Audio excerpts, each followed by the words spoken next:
माँ जल्दी करो, मेरे स्कूल का समय हो गया है। अब जल्दी से मुझे नाश्ता दे दो, तभी तो मैं स्कूल जाऊंगा।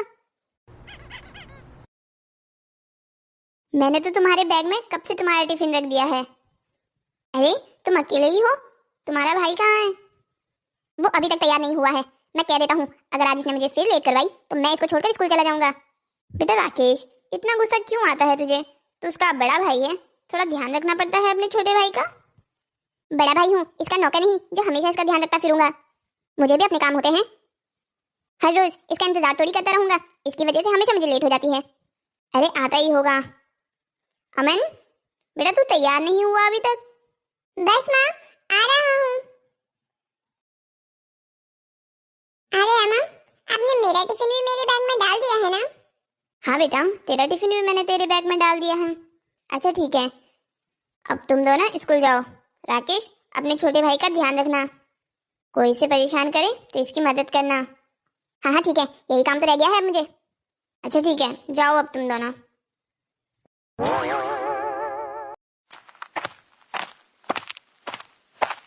क्या हुआ भाई, आप रुक क्यों गए?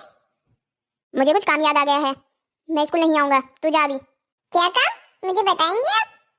अब क्या, अपना हर काम तुझे बताकर करूंगा मैं? मैंने ऐसा तो नहीं कहा, मैं तो बस ये पूछ रहा हूँ आप किस काम की वजह से जा रहे हैं। जा, नहीं बताता क्या कर लेगा? नहीं बताओगे तो मैं माँ के पास बता दूंगा कि आप स्कूल नहीं आए थे। अगर तूने मेरी शिकायत माँ से की ना तो देखना, तेरे मुंह में एक दांत भी नहीं बचेगा। मैं तो मारूंगा ही, साथ अपने दोस्तों को भी बुला लूंगा। और तू तो जानता ही है मेरे दोस्त कुटाई करने में कितने अच्छे हैं। भैया, आपको नहीं लगता कि आपको उन हरामी दोस्तों का साथ छोड़ देना चाहिए? अब तू मुझे बताएगा कि मुझे किसका साथ करना चाहिए और किसका नहीं। मैं तो बस आपके भाई होने के नाते आपको बता रहा था, बाकी आपकी मर्जी, आप जैसा चाहो। हाँ हाँ ठीक है, ज्यादा ज्ञान देने की जरूरत नहीं है, अब जा यहाँ से। आया बड़ा ज्ञान देने वाला। अमन, तुम्हारा भाई नहीं आया है आज स्कूल? नहीं, उसका कुछ जरूरी काम था तो वो आधे रास्ते से ही वापस चला गया। ओह, तो तुम्हें ये लगता है कि तुम्हारे भाई को जरूरी काम था इसलिए वो स्कूल नहीं आया? हाँ, उसने तो यही बताया था। अगर उसने ये बताया है तो उसने पक्का तुम्हारा बेवकूफ बना दिया है। वो तुमसे झूठ बोल रहा है। नहीं, वो मुझसे झूठ क्यों बोलेगा, और उसको मुझसे झूठ बोलने की जरूरत ही क्या है? जरूरत है, उसे पता है आज उसको स्कूल में मार पड़ने वाली है। क्यों, उसने ऐसा क्या कर दिया है जो उसको मार पड़ेगी? वो तुम्हें जल्दी पता चल जाएगा। तुम्हें अभी प्रिंसिपल ऑफिस बुलाया है। मुझे प्रिंसिपल ऑफिस? वो क्यों? अच्छे से तो पूरी बात मुझे भी नहीं पता, पर तुम्हारे भाई ने पक्का कुछ किया है। अरे यार, अब क्या कर दिया इसने? तुम डरो मत, अगर तुम्हें डर लग रहा है तो मैं भी तुम्हारे साथ चलूं? हाँ चलो, साथ देखते हैं क्या माजरा है। हाँ ठीक है, चलो। क्या हम अंदर आ सकते हैं? हाँ अमन, आओ अंदर आओ। सर, आपने मुझे बुलाया था? वैसे बुलाया तो मैंने राकेश को था, पर मुझे अच्छे से पता था कि राकेश आज स्कूल नहीं आएगा, इसलिए मैंने पहले ही कह दिया था राकेश ना आए तो अमन को बुला लाना। क्या हुआ सर, क्या बात है? अमन, वैसे तुम्हारा भाई कहाँ है आज? सर, वो घर से तो स्कूल के लिए निकला था, पर रास्ते में उसे कुछ काम याद आ गया तो उसने कहा वो स्कूल नहीं आएगा। ओह, तो ये बात कही है उसने तुम्हें? अमन, तुम्हें पता भी है तुम्हारे भाई ने कल स्कूल में क्या किया है? नहीं सर, मुझे नहीं पता है। क्या हुआ, क्या कर दिया उसने? राकेश की क्लास में एक राजू नाम का लड़का है। हाँ सर, मैं जानता हूँ राजू भैया को। उसी लड़के के साथ कल राकेश ने हाथापाई की है। क्या? पर भैया ने उन्हें क्यों मारा? ये तो तुम्हारे भैया ही बता सकते हैं, इसीलिए तो बुलवाया था उसे ऑफिस में, पर वो तो गायब ही हो गया है। तुम एक काम करो, कल अपनी मम्मी को स्कूल बुला लाओ, मैं खुद उनसे बात करूंगा। सर, आप प्लीज मम्मी को यहाँ मत बुलाइए, वो पहले ही हम दोनों के लिए परेशान रहती हैं। अगर उनको ये पता चला कि भैया ने स्कूल में मारपीट की है तो वो और ज्यादा परेशान हो जाएंगी। बेटा अमन, तुम बहुत समझदार हो, अब तुम ही बताओ हम कर क्या सकते हैं। अगर कल स्कूल में राजू के माँ और पापा शिकायत लेकर आ गए तो हम क्या जवाब देंगे उनको? क्या हम ये कहेंगे उनसे कि हम अपनी स्कूल में गुंडे पाल रहे हैं? सर आप चिंता मत कीजिए, मैं कुछ सोचता हूँ इस बात का हल निकालने के लिए। बेटा अमन, तुम्हारे पास आज का दिन है, तुम किसी ना किसी तरीके से इस बात का कोई ना कोई हल निकालो। वरना मजबूरन मुझे तुम्हारी माँ को यहाँ बुलाना ही होगा।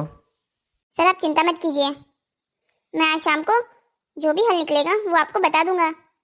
ठीक है बेटा, जाओ अभी तुम दोनों यहाँ से। समझ ही नहीं आता एक ही माँ की इतनी दो अलग औलादें कैसे हो सकती है। तुमने सर से कह तो दिया है कि तुम इस बात का हल निकालोगे, पर करोगे क्या वो तो मुझे खुद भी नहीं पता। बस सर माँ को ये बात ना बता दे, इसके चक्कर में मैंने उन्हें कह दिया था कि मैं कोई हल निकाल लूंगा। अच्छा फंसाया है तुम्हारे भाई ने हमें, खुद तो वहाँ स्कूल आए नहीं, एक परेशानी हमें और दे दी। तुम बुरा मत मानना, पर एक नंबर का गुंडा है तुम्हारा भाई, अपने गुंडे दोस्तों के साथ घूमता रहता है पूरे गांव में। बस तुम ऐसा तो मत कहो, मेरा भाई कोई गुंडा नहीं है। हाँ उसकी संगति थोड़ी खराब है ना। सुनो हम एक काम कर सकते हैं, हम राजू भैया के घर जाते हैं, क्या पता वो अगर भाई को माफ कर दें तो उनके मम्मी पापा स्कूल भी नहीं आएंगे भैया की शिकायत करने के लिए। हाँ ये काम हम कर सकते हैं, चलो मैं भी तुम्हारे साथ आती हूँ, क्या पता मैं तुम्हारी कोई मदद कर सकूं। ठीक है चलो अभी भैया के घर चलते हैं।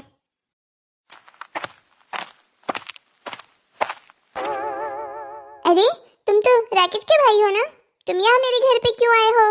क्या तुम भी मुझे मारना चाहते हो? नहीं राजू भैया आप ऐसा क्यों कह रहे हैं, मैं आपको भला क्यों मारूंगा? तुम भी तो अपने भाई की तरह गुंडे होंगे, क्या पता तुम भी यहाँ मुझे मारने आए हो। नहीं नहीं भैया आप ऐसा क्यों कह रहे हो, मैं भला आपको क्यों मारूंगा? भैया मैं तो सिर्फ बस आपसे ये पूछने आया था आपकी और भैया की लड़ाई क्यों हुई थी। कुछ नहीं, मैं और तुम्हारा भाई क्रिकेट खेल रहे थे, जब वो हारने लगा तो उसने मुझे बहुत मारा। क्या एक गेम के लिए भैया ने आपको मारा? मुझे विश्वास नहीं हो रहा है। राजू भैया पक्का यही बात है ना? तुम्हें क्या लग रहा है मैं झूठ बोल रहा हूँ? गुंडा है तुम्हारा भाई, गुंडा एक नंबर का। अभी तो उसे मजा चकाना बाकी है, तुम चिंता मत करो, कल मैं स्कूल आऊंगा और प्रिंसिपल सर के सामने पूरी बात बताकर तुम्हारे भाई को बहुत पिटवाऊंगा। राजू ये कौन है, तुम किससे बातें कर रहे हो? माँ ये राकेश का भाई है जिसने कल मुझे मारा था, ये हमारे घर क्या करने आया है। काकी प्रणाम, प्लीज आप गुस्सा मत होइए, मैं तो बस पूरी बात जानने के लिए आया था कि भैया की और राजू भैया की लड़ाई क्यों हुई थी। तुम्हारा भाई गुंडा है, मेरे मासूम से बच्चे को कितना मारा कल। काकी ताली एक हाथ से तो नहीं बजती, पक्का राजू भैया ने भी तो कुछ ना कुछ किया होगा ना। मेरा मासूम सा बच्चा क्या कर सकता है? तुम्हारा भाई क्रिकेट में हार रहा था इसलिए उसने उसे मारा। काकी मुझे नहीं लगता राकेश भैया इतनी छोटी सी बात पर किसी को मारेंगे, उन्हें गुस्सा जल्दी आता है, मैं मानता हूँ इस बात को, पर बेवजह वो किसी पर हाथ तो नहीं उठाएंगे ना।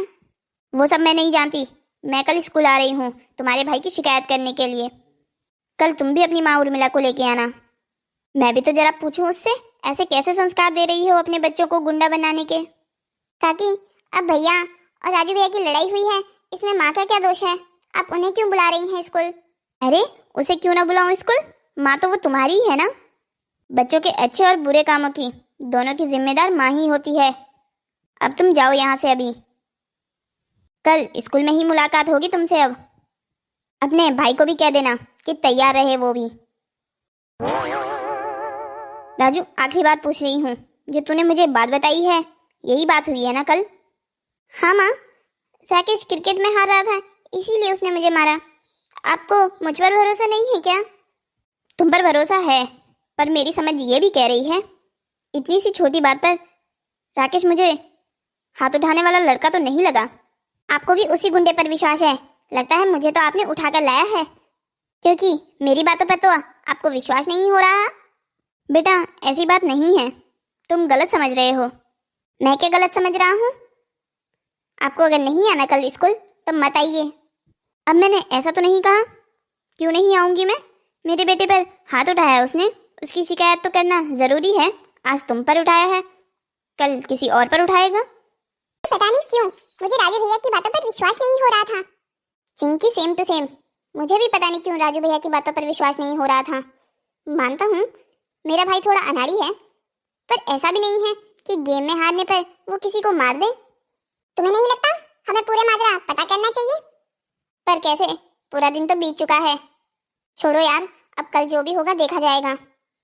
एक बार घर जाकर कोशिश तो करूंगा भैया से ये बात पूछने की, पर मुझे नहीं लगता वो मुझे कुछ भी सच बताएंगे। अगर वो सच नहीं बताएंगे तो कल सच का अपने आप पता चल जाएगा। तुम क्या कल अपनी मम्मी को भी स्कूल लेके आओगे? लाना तो पड़ेगा ही, अब जब प्रिंसिपल सर ने कह ही दिया है, चलो ठीक है चिंकी, मैं भी घर चला जाता हूँ। क्या पता भैया घर पर ही हो, कोशिश करूँगा माँ के खेत से आने से पहले उनसे बात कर सकूँ। अच्छा ठीक है, जाओ तुम अभी घर। क्या बात है, स्कूल से जल्दी आ गया तू आज? हाँ बस आ गया। भैया वैसे आपका वो काम हो गया था जिसके लिए आज आपने स्कूल छोड़ा था? हाँ हो गया था। भैया क्या आप बताओगे क्या काम था ऐसा अभी वो? मैंने तुझसे सुबह भी कहा था ना, तुझे बताना जरूरी नहीं समझता मैं। अच्छा ठीक है, नहीं समझते ना मुझे बताना जरूरी, तो कल प्रिंसिपल सर के सामने बताइएगा, जब राजू भैया की मम्मी और हमारी माँ भी साथ में होगी। क्या मतलब है तेरी इस बात का?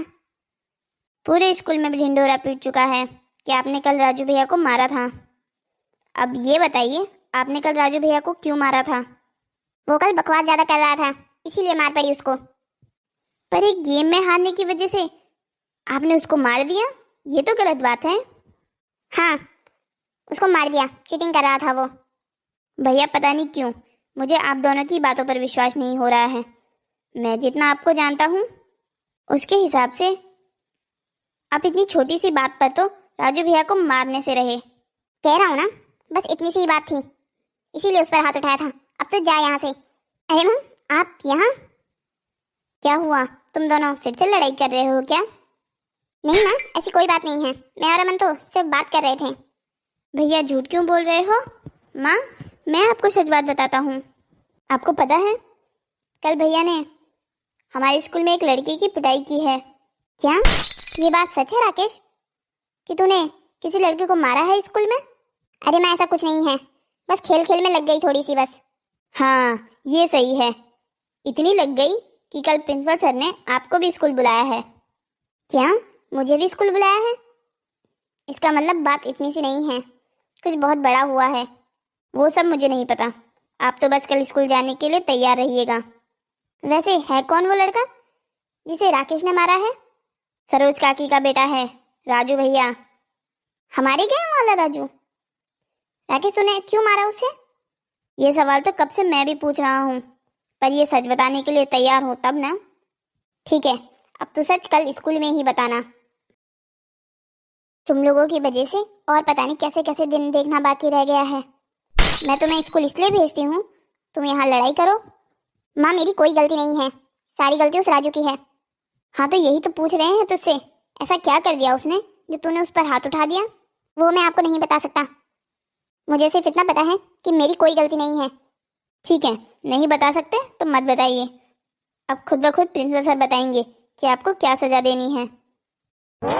उर्मिला बहुत अच्छे संस्कार दे रही हो तुम अपने बच्चों को, चिंता मत करो, बहुत उज्जवल भविष्य है तुम्हारे बच्चों का, बड़े होके बहुत अच्छे गुंडे बनेंगे ये। सरोज ऐसा क्यों कह रही हो? ऐसा ना कहूँ तो क्या कहूँ? पता भी है कितना मारा है तुम्हारे बेटे ने मेरे बेटे को कल, पूरी रात सो नहीं पाया मेरा बेटा कल। आंटी अब इतना भी झूठ मत बोलिए, इतना भी नहीं मारा था, सिर्फ धक्का दिया था कल आपके बेटे को मैंने। लो जी कोई डर ही नहीं है इस लड़के को किसी का, अब तो खुद कबूल कर लिया है इसने कि इसने मेरे बेटे को मारा था।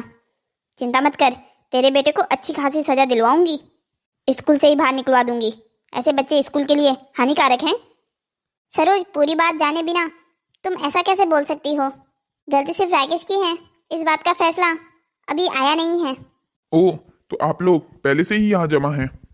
सर आपने फैसला कर लिया है ना कि राकेश को अब और इस स्कूल में नहीं रखा जाएगा? सर प्लीज ऐसा मत कीजिए, मुझे स्कूल से मत निकालिए, मेरा पूरा भविष्य खराब हो जाएगा। अरे एक गुंडे का भविष्य और क्या खराब होगा? रुकिए सरोज जी, पूरी बात जाने बिना आप ये नहीं कह सकती। राकेश तुम चिंता मत करो, मैं तुम्हें स्कूल से नहीं निकाल रहा हूँ। ये क्या कह रहे हैं सर आप इसे स्कूल से नहीं निकाल रहे हैं? अगर आप इसे स्कूल से नहीं निकालेंगे तो मैं सारे पेरेंट्स को बता दूंगी राकेश ने मेरे बेटे के साथ क्या किया है, तब देखती हूँ कौन पढ़ाता है इस स्कूल में अपने बच्चों को। अरे सरोज जी रुक तो जाइए, पहले पूरी बात जान तो लीजिए कि राकेश और राजू की कल लड़ाई क्यों हुई थी। इसमें जानना क्या है, मुझे पूरी बात पता है। एक गेम में हारने की वजह से राकेश ने राजू को मारा है। ये तो वो कहानी है जो आपके बेटे ने आपको सुनाई है, जबकि सच्चाई ये है शुरुआत राजू ने की थी राकेश को छेड़ने की। राजू क्रिकेट में आउट हो गया था, वो भी राकेश की बॉलिंग में, जब राकेश ने ये कहा कि तुम आउट हो तो उसे इस बात पर बहुत ज्यादा गुस्सा आया, जिसकी वजह से उसने राकेश को अनाप शनाप बोलना शुरू कर दिया, जिसकी वजह से राकेश ने एक छोटा सा धक्का आपके बेटे को दिया था। अरे ऐसा भी क्या बोल दिया जिसकी वजह से इसने मेरे बेटे को धक्का ही दे दिया? सर प्लीज, आपको वो बात बताने की जरूरत नहीं है। जानता हूं बेटा कि तुम ये बात छुपाने के लिए क्यों कह रहे हो, मगर मुझे सच्चाई बतानी ही होगी। तो सुनिए सरोज जी, आपके बेटे ने ये कहा है कि राकेश के पापा भगोड़े हैं, वो उन्हें छोड़कर किसी और औरत के लिए भाग गए थे। अब बताइए, ऐसी बातें कौन सा अच्छा बच्चा बोलता है? किसी भी बच्चे को अपने बाप के खिलाफ ऐसी बातें सुनकर गुस्सा आ जाएगा। क्या ये राजू ने कहा? हाँ सरोज जी, ऐसा ही कहा आपके बेटे ने, और ये तो सिर्फ मैं वो बात बता रहा हूँ जिससे शुरुआत हुई थी। आपके बेटे ने और भी पता नहीं क्या क्या अनाप शनाप कहा है राकेश को। कल वहाँ और भी जो बच्चे थे उन्होंने पूरी बात मुझे बताई है। आप उर्मिला जी के संस्कारों पर उंगली उठा रही थी। आपने खुद अपने बेटे को कैसे संस्कार दिए हैं। राकेश के पिता ने जो उनके साथ किया वो उनकी गलती थी। अब इसमें इन बच्चों का क्या कसूर है? सर मुझे माफ कर दीजिए, मुझे पता नहीं था कि मेरे बेटे ने ऐसा काम किया है। पूरी बात जाने बिना आप तो आ गई थी ना स्कूल में राकेश को सस्पेंड करवाने के लिए। सर मुझे माफ कर दीजिए। उर्मिला तुम भी मुझे माफ कर दो, मैं अपने बेटे को घर जाकर अच्छे से समझाती हूँ। तू चल यहाँ से, तुझे तो मैं घर जाकर अच्छे से बताती हूँ। Sir thank you so much मुझे बेकसूर साबित करने के लिए। वैसे मैं चाहता नहीं था ये बात सामने आए। बेटा थैंक यू मुझे नहीं, तुम अपने छोटे भाई को कहो। कल उसका विश्वास देखकर कि तुम ऐसा नहीं कर सकते, मुझे भी ऐसा लगा कि मुझे बात की तह तक पहुंचना चाहिए। उर्मिला जी, अब आप अपने बच्चों को यहाँ से लेके जा सकती हैं।